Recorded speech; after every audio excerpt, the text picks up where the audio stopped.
Bonjour et bienvenue sur Geek de France. Je vous propose aujourd'hui de découvrir avec moi le petit robot Amibot Cleaner 200 qui est à l'instar de la Gatti Clean EC01 un robot ménager, mais celui-ci est en fait un robot balai.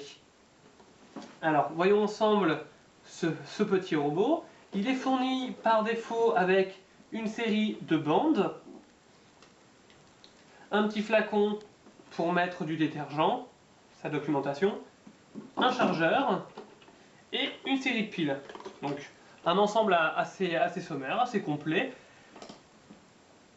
Le robot fonctionne sur pile, 3 piles LR5 rechargeables. Il met à peu près 6 heures pour se charger pour une autonomie d'1 heure, 1 heure et demie de fonctionnement. Globalement, la qualité des produits atteste de son faible prix. On a un produit qui coûte entre 50 et 60 euros. Son origine chinoise n'est pas à douter, mais du reste, il n'a pas l'air peu solide, ce qui est l'essentiel. On trouve sur le côté la prise pour le brancher, tout autour une petite bande en silicone pour le protéger contre les chocs, sur le dessus une poignée pour le transporter, la petite LED d'alimentation et le bouton de marche arrêt. Donc un ensemble très sommaire. Sur le dessous, on retrouve les 3 petits trous pour le robot, les roues arrière qui sont alimentées par un moteur, la roue avant qui est libre, avec un petit silicone pour qu'il puisse passer partout, et tout autour, une bande velcro.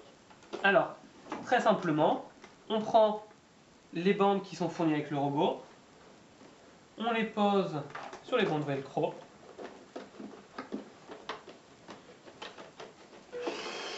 et le robot, que je viens d'allumer par inadvertance, est prêt à fonctionner. Très simplement. Alors si on veut le charger, on branche le chargeur, on met le produit en charge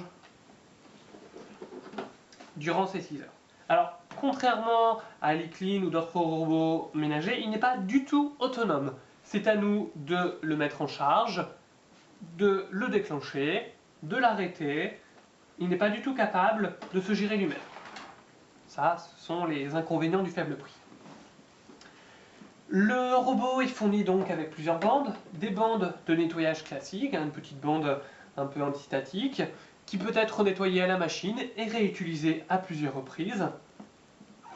Une bande un peu plus épaisse, sur laquelle on va pouvoir mettre du détergent et qui va permettre le nettoyage de son sol.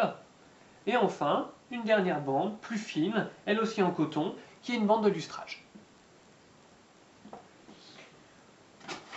Le robot par lui-même, bien très simple de fonctionnement, hein. On le positionne, on appuie sur un bouton, il démarre.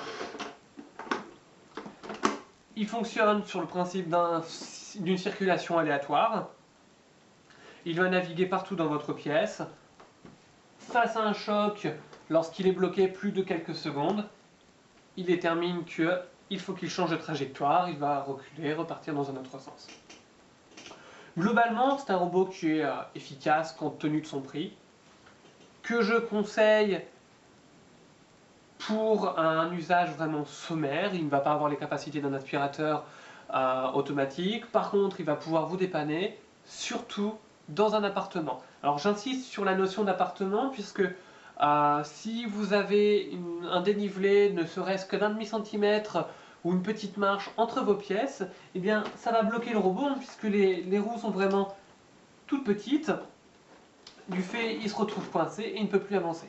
De même, il se coince sur les câbles, etc. Donc il faut vraiment un espace assez large et lequel soit débarrassé de tout obstacle, auquel cas il fait son travail correctement. Donc on a un beau robot d'appoint avec cet Amibot qui donc est proposé pour à peu près une 60aine d'euros.